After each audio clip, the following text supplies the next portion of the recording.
Sharing session bareng Kiki dan Kila. Assalamualaikum warahmatullahi wabarakatuh. Selamat sore teman-teman yang ada di rumah. Perkenalkan, saya Dursi Kila, mahasiswa pasca sarjana Program Studi Manajemen Pendidikan Islam Universitas Islam Negeri Palopo.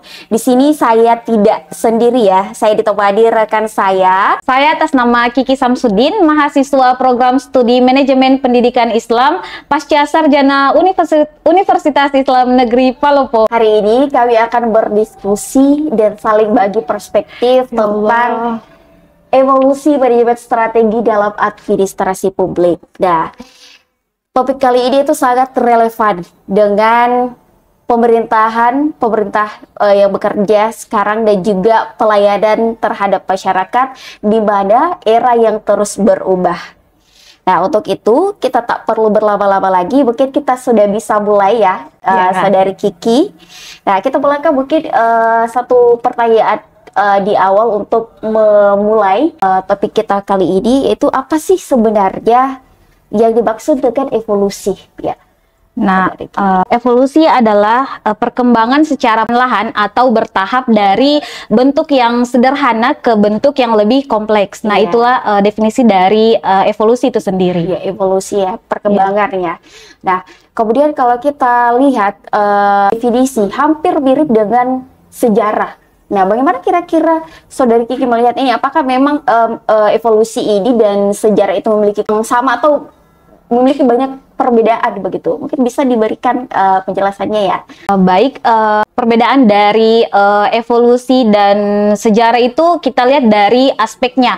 Nah, di mana aspek fokusnya dari sejarah itu sendiri terletak pada fakta dan peristiwa masa lalu. Nah, sedangkan evolusi itu sendiri terletak pada proses perubahan dan juga perkembangannya. Nah, adapun sifat dari sejarah itu sendiri yaitu adalah kronologis, dan sifat dari evolusi itu sendiri adalah progresif atau bertahap. Nah, adapun contoh konteks dari sejarah itu sendiri yaitu sejarah munculnya NPM atau New Public Management pada tahun 1980-an. Sedangkan pada evolusi itu strategi publik dari birokrasi ke digital.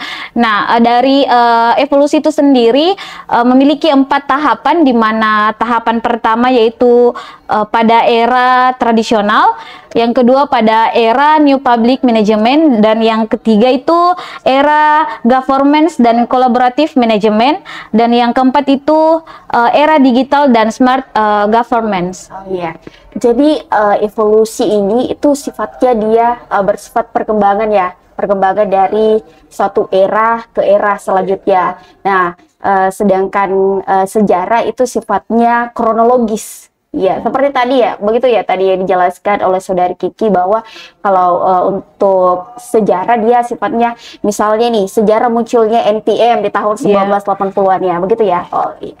Baik. Lalu bagaimana tanggapan saudari Kila sendiri atas manajemen strategi dalam administrasi publik itu sendiri? Menurut pendapat saya, dan ini saya kutip dari teori David, bahwa dia menjelaskan begini, manajemen strategi adalah ilmu dan seni dalam merumuskan, mengimplementasikan, dan mengevaluasi. Ulang satu, bagaimana tanggapan saudari Kila? 1, 2, 3. Lalu bagaimana tanggapan saudari Kila sendiri terkait manajemen strategi dalam administrasi publik? Ya, baik. Di sini menurut perspektif saya, ini berdasarkan juga teori dari Fred David yang mengatakan bahwa manajemen strategi adalah seni dan ilmu dalam merumuskan, mengimplementasikan, dan evaluasi keputusan lintas fungsi yang memungkinkan organisasi untuk mencapai sasarannya.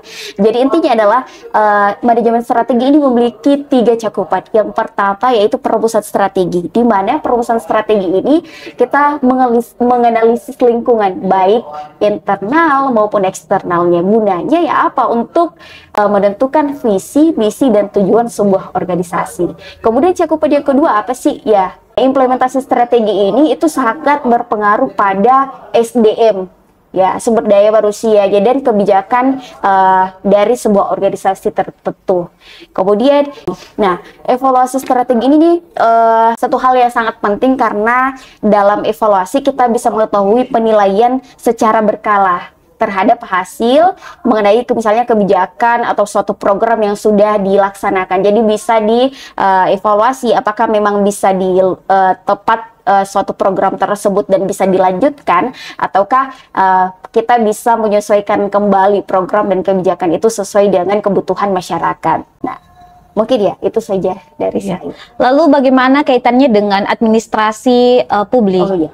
Kaitannya dalam administrasi publik dengan manajemen strategi dan administrasi publik itu sangat erat kaitannya dan saling melengkapi karena keduanya ini berperan dalam meningkatkan efektivitas dan efisiensi organisasi pemerintahan dalam melayani masyarakat.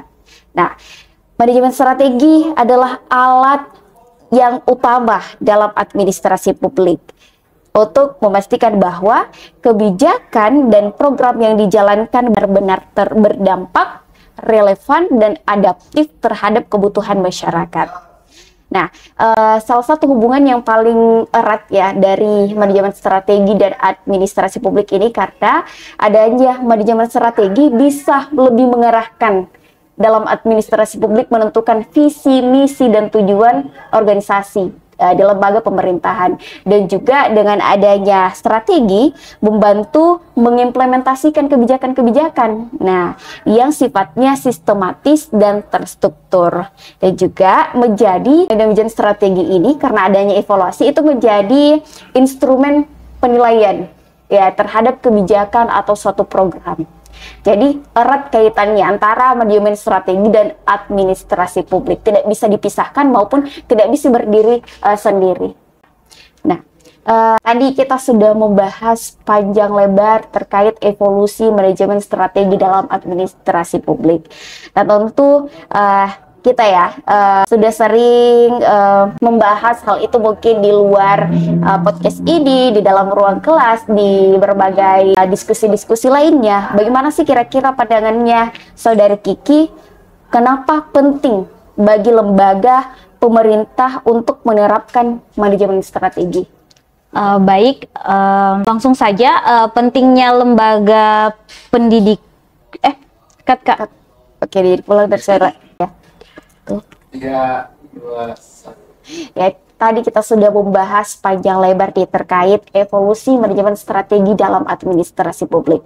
Nah, pembahasan itu sudah sangat sering di berbagai diskusi, berbagai ruang-ruang diskusi tersebut lain sebagainya. Nah, mungkin hal yang sering dipertanyakan, mengapa penting bagi lembaga pemerintah untuk menerapkan manajemen strategi? Kira-kira apa sih yang mendasari hal tersebut? Baik, pentingnya lembaga pemerintahan menerapkan manajemen strategi terletak pada kemampuannya untuk menjadikan pemerintahan itu lebih terarah, efisiensi, responsif, dan juga akuntabel dalam memberikan pelayanan publik. Nah, manajemen strategi dengan pendekatan yang terencana memungkinkan organisasi publik menghadapi dinamika sosial politik itu sendiri. Nah, mengapa manajemen strategi penting bagi lembaga pendidikan? Kak. Ya Allah, ya.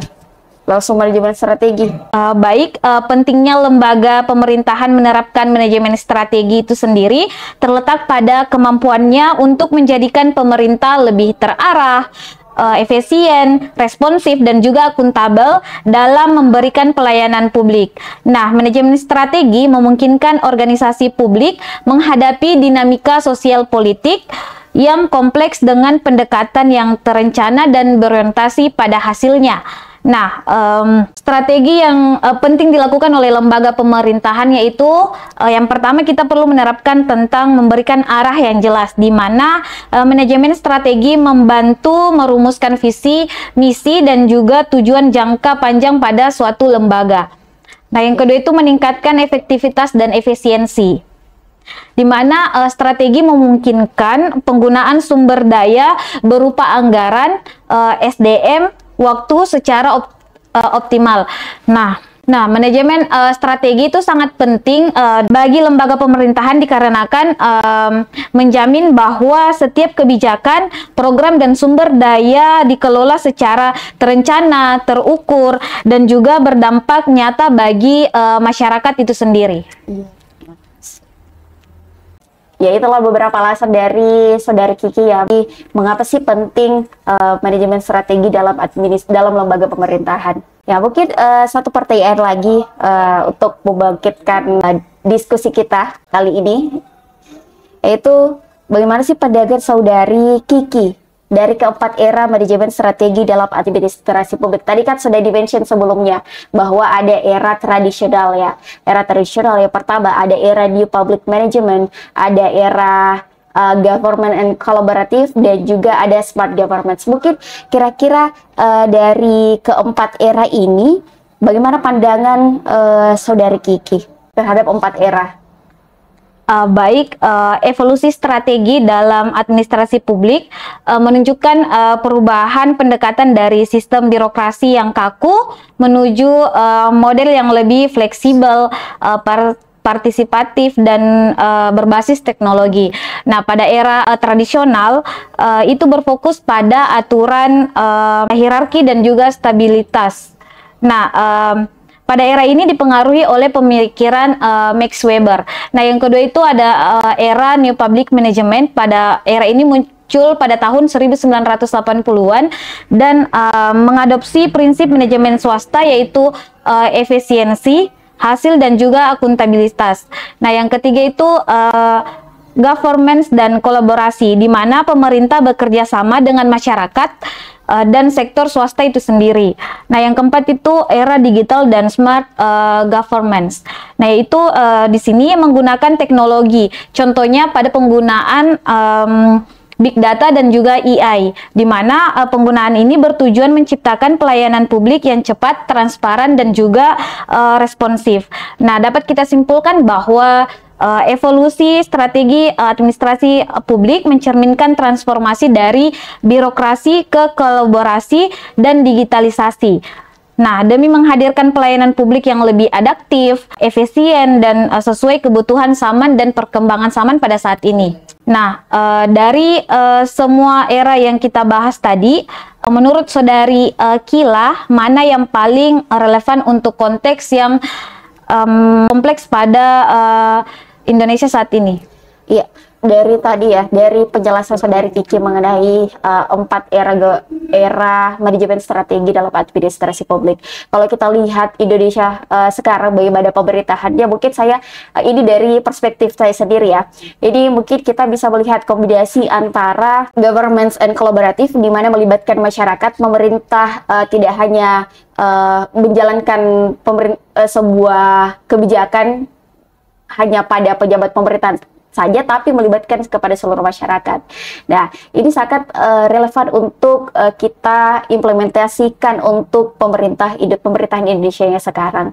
Kemudian adanya smart governance. Smart governance tidak hanya di Indonesia, harusnya digital seluruh negara sudah berlomba-lomba untuk memberikan pelayanan publik yang sifatnya digital. Sehingga hal ini tuh sangat berpengaruh kepada Indonesia tentunya, khususnya ya. Saya setuju dengan pendapat Saudari Kila, di mana kombinasi antara governance dan smart governance, Indonesia perlu menguatkan kolaborasi antar aktor sekaligus mempercepat digitalisasi pelayanan publik itu sendiri. Iya. Dan sudah kita bisa lihat ya, beberapa lembaga pemerintahan itu sudah melakukan digitalisasi. Misalnya ada aplikasi dan layanan-layanan itu bisa kita laporkan melalui website, misalnya seperti di Dukcapil kan juga sekarang bisa Dukcapil online. Kalau kita membuat NPWP itu bisa lewat online tanpa harus kita datang ke kantornya. Itu kan salah satu smart governance juga kan, digitalisasi, adanya digitalisasi yang diberlakukan di pemerintahan Indonesia sekarang. Nah, selanjutnya deh untuk menutup diskusi kita hari ini, bagaimana sih, apa sih saran dari seorang Kiki melihat pengembangan strategi administrasi publik ke depannya bagaimana harapannya ya? Ya, baik. Adapun saran yang dapat saya berikan yaitu perlu kita melihat dari strategi pengembangan administrasi publik ke depan itu perlu bersifat responsif terhadap perubahan zaman, terutama kepada teknologi dan harapan masyarakat yang semakin tinggi terhadap pelayanan publik itu sendiri. Nah, kita perlu melakukan strategi pengembangan pada administrasi publik, yaitu kita perlu menekankan pada digitalisasi dan pemerintahan bersifat partisipasif dan juga transparan, dan juga pada kebijakan berbasis data itu perlu menggunakan data yang terintegrasi untuk pengambilan keputusan yang lebih objektif dan juga terukur. Nah, mungkin itu saran dari saya. Dan apakah dari Saudari Kila sendiri memiliki saran atau kritik dan tanggapan mengenai pengembangan strategi administrasi publik ke depannya? Ya, kalau kita melihat strategi administrasi publik ke depannya, ya harapan kita semua, dan ini saya pribadi sendiri, kalau kita melihat, ya harapannya tidak hanya pemerintah memberlakukan sebuah kebijakan serta-merta tanpa adanya himbauan sebelumnya atau pelatihan sebelumnya bagaimana tata cara melakukan pelayanan publik secara online misalnya. Harus ada pengembangan kapasitas SDM-nya dulu, sumber daya manusianya. Apakah kebijakan ini dilakukan itu bisa dilakukan oleh seluruh masyarakat Indonesia gitu.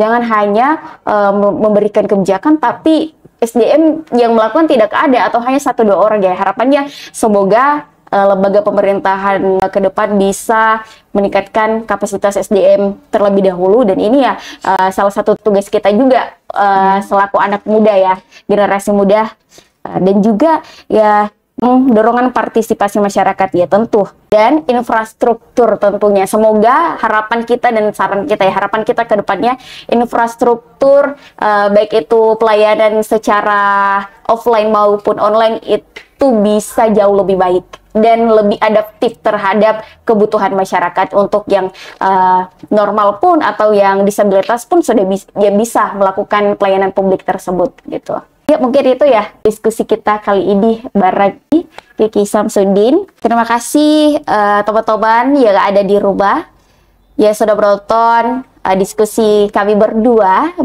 mengenai evolusi manajemen strategi dalam administrasi publik. Harapan kita berdua ya untuk pembahasan ini tidak berhenti pada kami tapi juga kepada teman-teman, dan juga ya bisa ditinggalkan komentar di bawah apa sih saran ke depannya, bagaimana pemerintahan selanjutnya Indonesia menjadi yang terbaik untuk harapan kita ya. Nah, mungkin itu saja ya Saudari Kiki. Untuk itu saya Dursi Kila pamit undur diri, dan rekan saya Kiki Samsudin pamit undur diri, dan sampai jumpa di video selanjutnya. Wassalamualaikum warahmatullahi wabarakatuh.